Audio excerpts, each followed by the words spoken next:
If you need that random stool somewhere in your life, this is the one to get. This is a collapsible stool.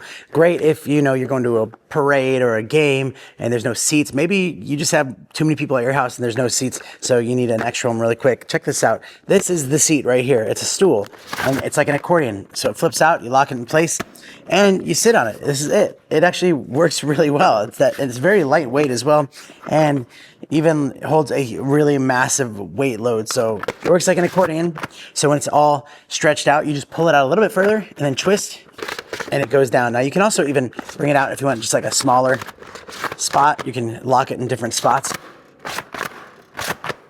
or all the way up. It also has a nice little strap around it, so you can tie this around your backpack so you can be hiking with it.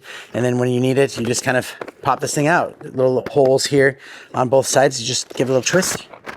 It's just as simple as that. I love this thing. I love the color of it too. It does come in a variety of different colors, but I do love this one. You can lock it into place so it won't come out like that once it's all collapsed. And yeah, that's it. That's really it. It's really light and it's super useful. I love these things. I think it's probably good to have like a few of these at your house, especially if you're going to go somewhere and you know, you might need a stool somewhere. So highly recommend it. And thanks for watching.